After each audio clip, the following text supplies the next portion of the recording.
Currently, Ontario schools follow a three-tiered approach to intervention for students learning to read. This is a model of support that becomes progressively more intensive, precise, and personalized for students who are having difficulty learning. The Right to Read report, released in 2022, says Ontario educators should use evidence-based approaches backed by the science of reading for all students. But how can these approaches be used for Tier 3 students across the province? LD at School visited the Amethyst Demonstration School in London, Ontario, to learn how their team successfully supports Tier 3 students on their reading journey and how these supports can be used in any classroom for all students in Ontario. The demonstration school is for students with severe learning disabilities, mostly with a deficit in reading, but we do also focus on math and writing. It's a one-year intensive program. They come to us usually kindergarten to about grade 2 level, and they're grade 6 to 10 students, so quite low in their reading, and we're working on improving their decoding skills while they're here. Our reading program is the Empower Reading Program from groups either 2 to 5, 6 to 8, or high school, and the groups are based on the students' abilities. Our students have a lot of practice in their language program. A traditional student would receive 1 year of instruction and achieve 1 grade level in reading. Our students require 200 minutes or twice the amount of time to still achieve 1 grade level in reading. So let's review the sounds that we know. One way in which the staff work differently with the students is through their morning routine. Staff firstly activate prior knowledge, target necessary skills, and then compensate where necessary. We begin each day working with the students and activating the prior knowledge that they have already learned, making them confident and just reviewing those strategies. We are looking at things like the sounding out strategy, the peeling off strategy, rhyming, all of those great strategies that really give the kids the skills that they need. And we continue to use those strategies throughout our whole day. Let's take a look here at Spot the Difference. In Kathy's classroom, she starts each day with a game. So the Spot the Difference really is something that I adopted. It just gave us a way to just sort of engage with the kids in a different way. And when I started using it, I realized that often our students have difficulty with directionality kinds of words. They have difficulty always remembering which is the right side and the left side. So it's just been really good for working on directionality and reviewing those terms with the kids.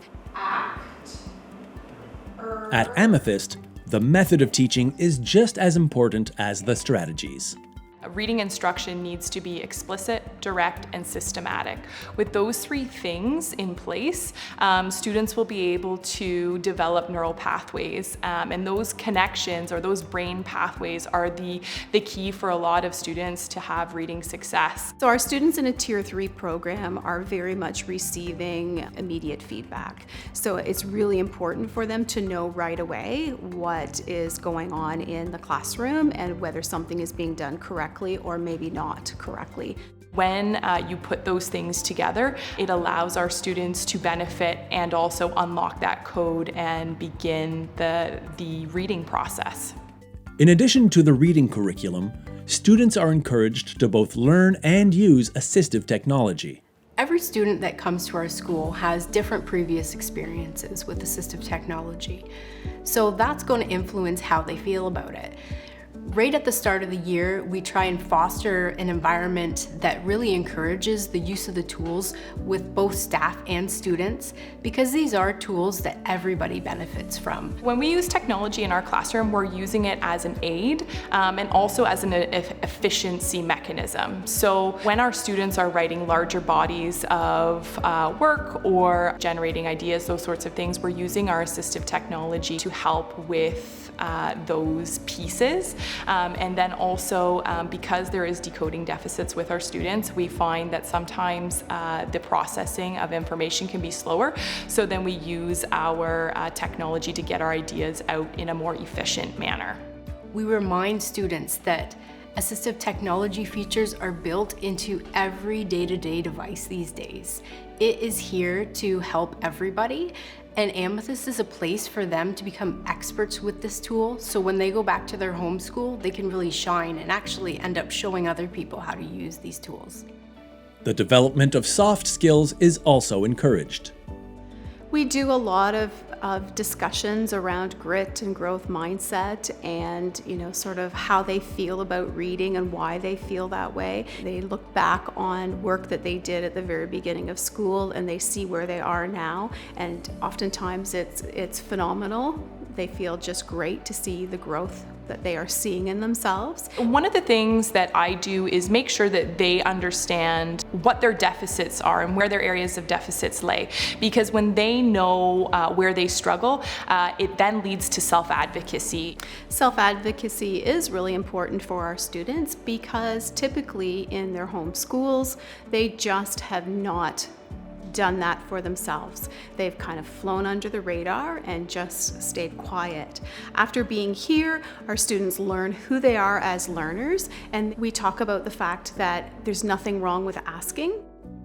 The students' progress is tracked carefully throughout the year via regular assessments.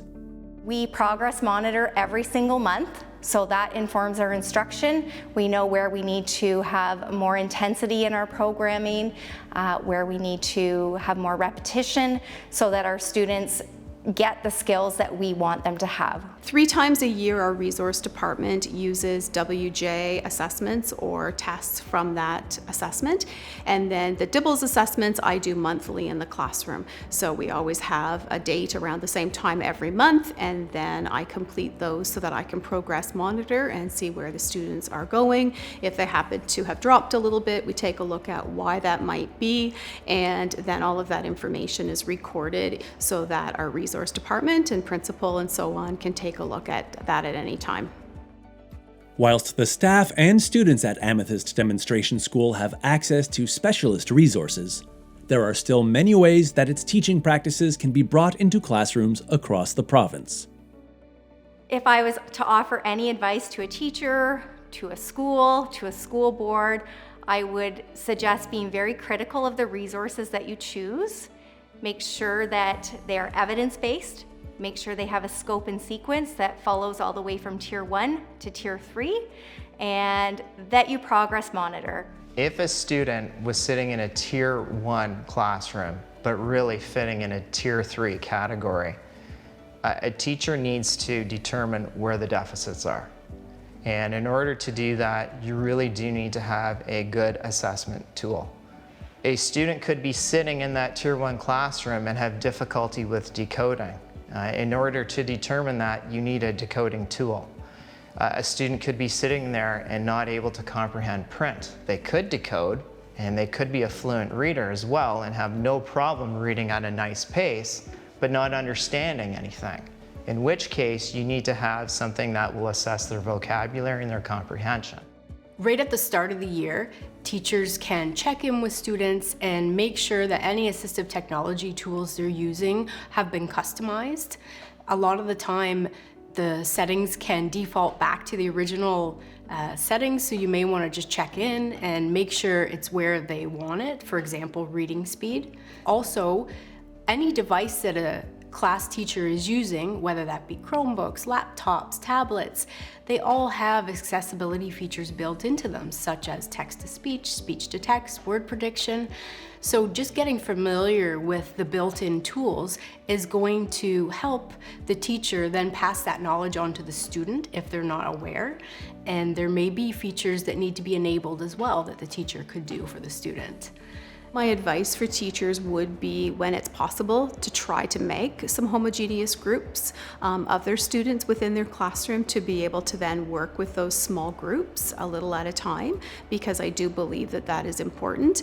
Then this is also another place where technology would really come into play in some of those rotary subjects, where students could then use technology to listen to the text.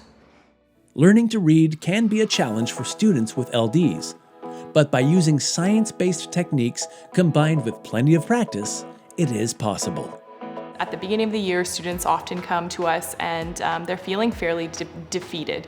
Their motivation is lacking. Sometimes their advocacy skills are lacking. Once students start to get into the program and unlock that code and be able to read fluently, we often see that their confidence is boosted. We see that they often are asking more questions, and they are able to really take advantage of the instruction that we are giving them. My reading skills weren't as strong. I sounded like a robot. My reading skills now are a lot better. I've progressed a lot. I'm much more fluent. I have better expression. I can read much faster, and I enjoy reading a lot more. If you have an idea, you can say it quick instead of forgetting about it when you're trying to type, using my technologies and all that. And it will help me, like, if I'm at a job, to like read words that I don't know and I have strategies to use. I got a laptop and it has like all these like Orbano read and write, so it like reads the text to you. It makes me feel great. Before I came to Amethyst, my reading skills were very poor.